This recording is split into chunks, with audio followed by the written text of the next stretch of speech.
People think you're like sexist. Because I say the truth. Which is? Women can't fight. Men are stronger. More true things. I think another thing I said is and maybe I'll upset the ladies on the podcast. I hope not, but please correct me if I'm wrong. Probably will. I said if I were to get on a plane and that plane was to fly into the eye of a hurricane, there was a 50% chance of it crashing. I'd want a male pilot because I think that males are better under stress and under pressure. I think they're less likely to get emotional in a life or death situation. That's why they make better soldiers. That doesn't mean that doesn't make me misogynist. That doesn't make me sexist. That's just true. Women are better at other things than men. And I'll sit here and say women are better at X, but I will say that men are better at Y. I'm not going to sit and pretend that we're all the same. We're not. Under pressure, when your life is on the line, anyone who's honest would want a male pilot in said situation. You would not want a female pilot. Yeah, I don't see the problem with that. What's the problem with that? He's saying men have, generally speaking, better spatial reasoning, a little cooler under pressure, little less given to emotional passion. That's all true. That's supposed to be a controversial video? I don't find that controversial. All right, next one. I'm always looking forward to something. I wake up every day excited. I'll go do this today. I'll go do this today. I'll go do this today. And I very much live my life in a frame of not I have to do this. It's very much a I get to do this. Change your language. I get to go to work today. Imagine you had no job. Be worse, right? Because otherwise you wouldn't be working. So you get to go to work. Oh, I have to fix the car. At least you have a car. You get to fix your car. Most people don't got one. Oh, I have to go get the kids. You get to go get the kids because you have these beautiful children who love you. You understand? People's even their own language is wrong. The world can be framed. Maybe I'm completely crazy. Maybe I'm full of shit, like you said. Maybe I am.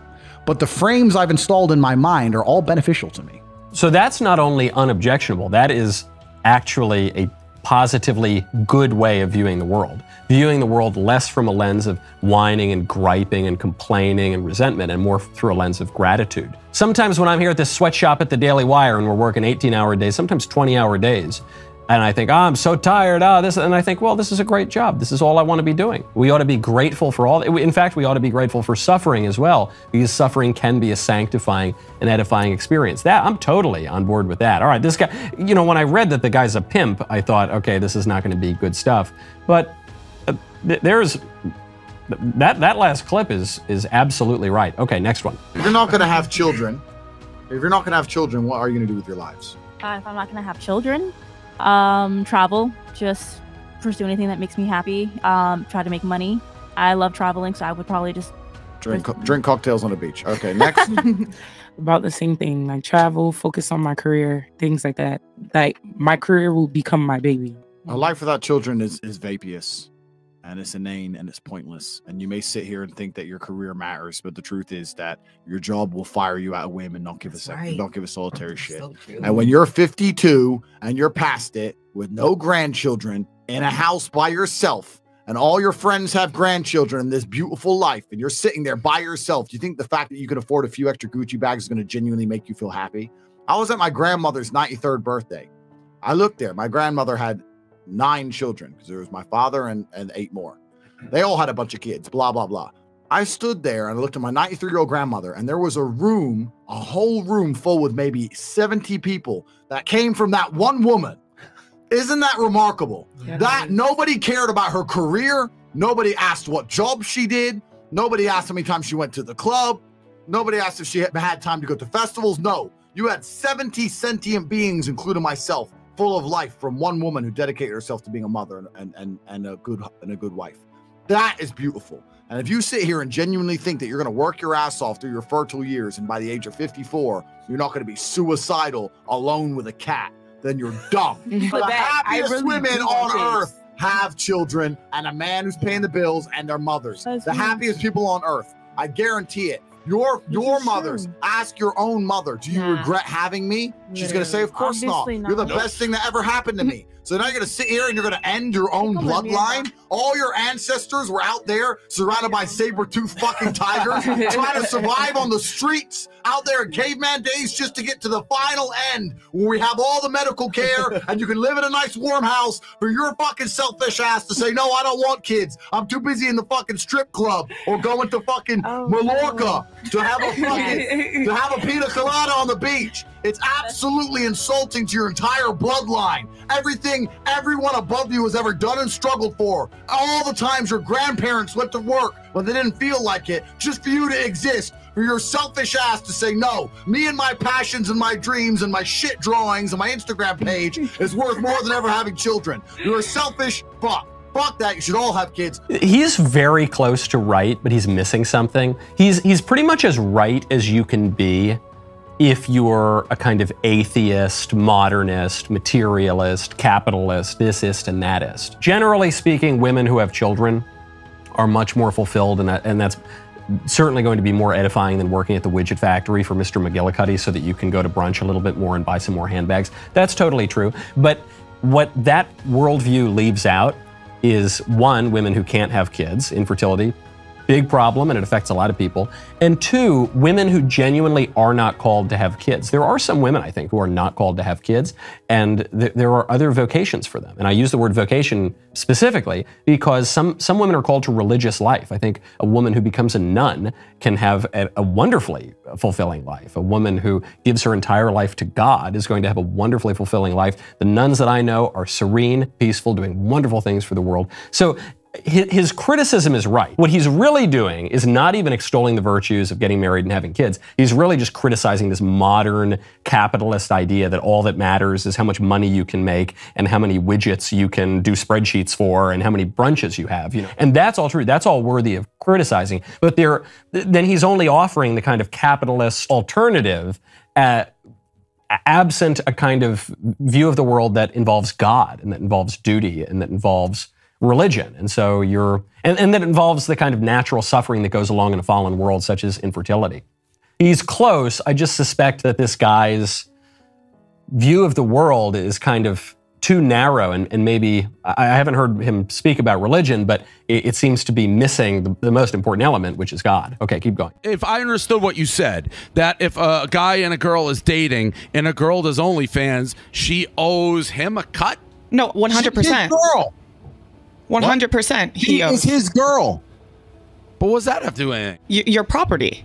It's not about being property. It's about the fact that she belongs to him and the intimate parts of her body belong to him because they're in a relationship. And if she wants to sell those, he has a stake in those intimate parts of her body. So it's reverse. Male porn star owes the woman. I don't know, because I think the women belong to the man. I think the woman's given over. That's inherently where you get called sexist. No, it's not. Well, you can call me sexist if you want, but if you look at marriage, it's the bride's father who gives her away. There it is. See, this is where the guy falls apart, because he's making this very stupid point that if a man and a woman are dating, the man has the right to be her pimp and take money from her prostituting herself. And his reasoning for this is that the woman belongs to the man. And then what's the example he uses? He says, well, look at a marriage.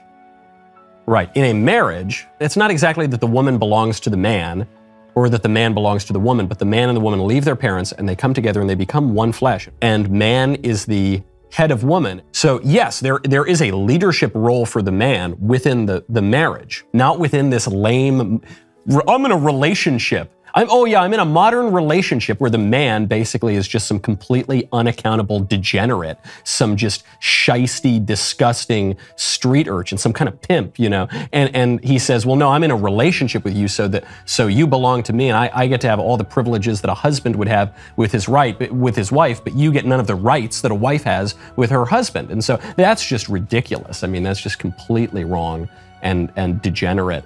And really, very disgusting. The reason it's appealing is because it seems in a way like it's sort of partaking of a more traditional view of marriage, except he's taking the marriage out of it. So you're losing the entire essence of the thing, and that's why it sounds skeezy, which it is. So it's slavery. But I gotta guess, as somebody who's multicultural and everything, that certainly is a tradition that does not apply everywhere. The woman is always given over to the man. Read the Bible, read the Quran, you can go to... You're saying a woman is the property of a man if they're dating. I'm not saying they're a property. I'm saying they're given to the man and they belong to the man. It doesn't mean they're a pure property without emotion. It means they're given to the man. They take the man's name. You said it's her property. No, pause it right there. Yeah, it takes the man's name in marriage, not in a relationship.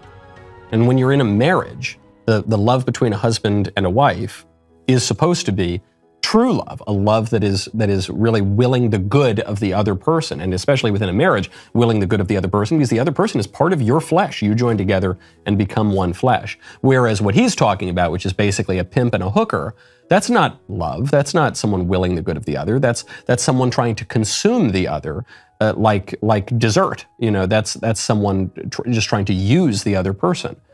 It's a desire just to consume and satiate your own personal appetites and in your lowest kinds of desires. And he's conflating the two, but the two couldn't possibly be more different. You're like, if she's on OnlyFans, the guy owns those parts, so he gets a cut. Well, those parts are intimate, right? That's the whole point of her being his. Yeah, but you didn't do reverse. They're not intimate if you're prostituting your girlfriend out on OnlyFans. Then it's not. Then you are totally undermining those parts as intimate, right? And you're making that a sort of public commodity.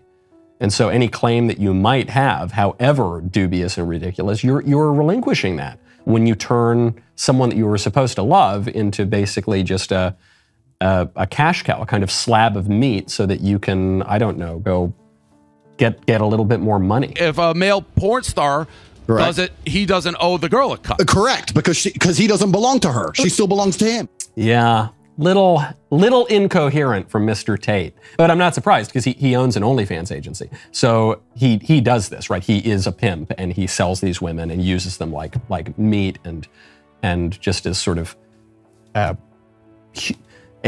taking a human being and just degrading her into nothing but the material and flesh to prey on addicted men and take money from both of them, so that he can, I don't know what, he can just buy more stuff and try to satisfy his own material cravings. It's clear here, unlike in some of the other videos where he's talking about things that he doesn't have a financial stake in, you know, talking about things like, hey, when you wake up in the morning, be grateful. You know, he doesn't lose money or make money on that advice, so he gives advice that's a little bit better. But on this one, he's engaged in a very depraved and exploitative sort of action, and so he's trying to defend it with absolutely incoherent kind of arguments. All right, next one. One of the only times I saw my dad ever get arrested was at a barbecue. Well, some woman was walking down the street. It's hard to explain where we lived in Elkhart, Indiana, but we're living there, and all the back gardens were open. This woman was walking along, and she goes, and we were having a barbecue, and she goes, "Have you seen my cat?" And my dad said, "Would you recognize it barbecued?" And the horror on her face. Anyway, she walked off. She called the police. The police officers came. My dad got in an argument with the police officers because he was drunk and he got arrested. Only a cat-owning bitch would complain to the police about a fucking joke. Fine, you're upset you lost your cat. Fair enough, yeah, the joke may have been a little bit, you know, risque. Who calls the police on a fucking joke? Cat owners. Cat owners are liberals. Cat owners believe in hate speech. Cat owners are Democrats. Cat owners are dickheads. That is mostly true. I'm not saying it's without exception, or it's not without exception rather, but exceptions prove rules. I think he's right about the cats. Do you agree that we're biologically different, or do you think you're as strong as men? No, of course not. Okay, well, there you go then. So there we go. So we already have a biological so, like, difference. you're the protector and I'm like the birth No, giver. we have a biological difference. And if you have a certain biology, wouldn't you agree that your biology lends to your mentality? Right. Okay, so we have a different biology and a different mentality. Do you agree? Yeah. Okay, so we're not equal. Done. For the men, what do you guys consider a high-valued man? Is it looks, is it money, or is it both? Okay, it's a few things, right? So there's the obvious evolutionary triggers. The easiest way to be a high-value man is a man who's capable of violence. We look at it from a biological trigger. It doesn't matter if he's got muscles or he's big or he's tall or whatever. Women understand from a biological perspective, they like a man who can fight. Yeah. It doesn't matter if your man had money, a Ferrari, everything, but if you knew for a fact, if any dude stepped to him, he'd get sparked, you wouldn't want him, right? So that's the first thing. No. But no, yeah, you need a man who could fight. But really, truly, to answer your question, I think the marker of a high-value man is a man who could say no to pussy. And I mean this on a genuine level. Here's the problem. Yes. Here's the problem you girls don't understand. All the lower level dudes, you say, I don't want a high value man who cheats, da-da-da.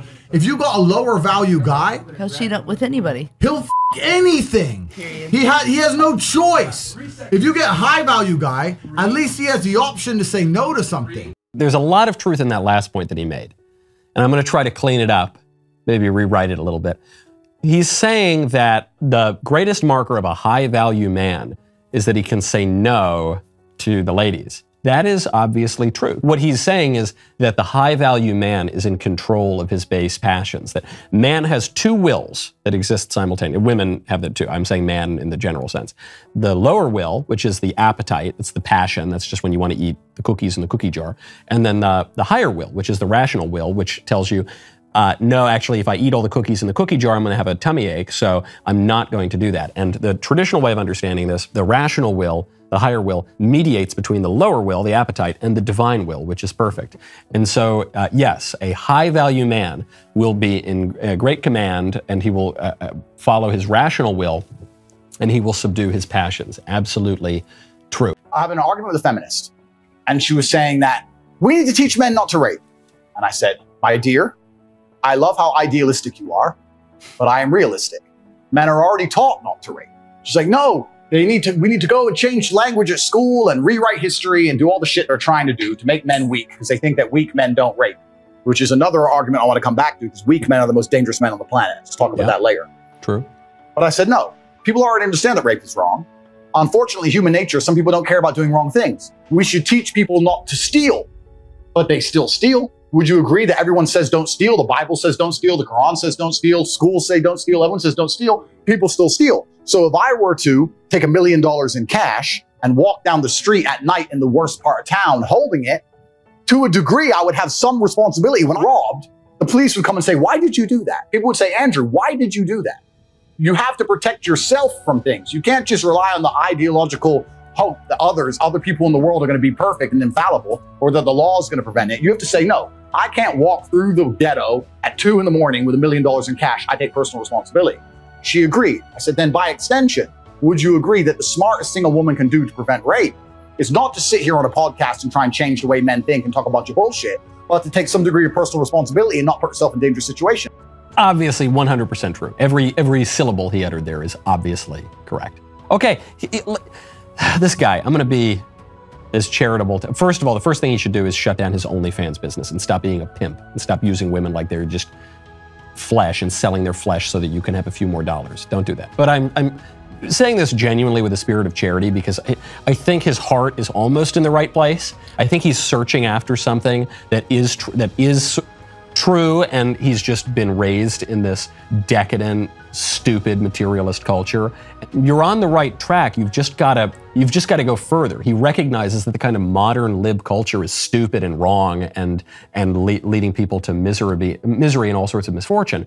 But he still wants to partake of that modern lib culture. You really should not stand in the middle of the road here, okay? If you stand in the middle of the road, you're going to get hit by a truck. So either just live the life of a kind of modern demon and you know, an incarnate demon, and pursue whatever stupid base desires you want, and at least you're being honest about that. You're already doing that, you're just not being honest with yourself about it. Or go all the way and actually follow your ideas to their logical conclusion and have them not only change the ideas that you're espousing and make them much more coherent, but have them change your behavior as well. Because salvation hinges on the flesh, my friend, and so you judge the tree by its fruit, and so we're going to see how you are living your life. And you know, I'll believe that you follow these ideas to their logical conclusion when you give up the freaking OnlyFans agency. He's on the right track, but he's got to go much, much further. Cat owners. Cat owners are liberals. Cat owners believe in hate speech. Cat owners are Democrats. Cat owners are kids.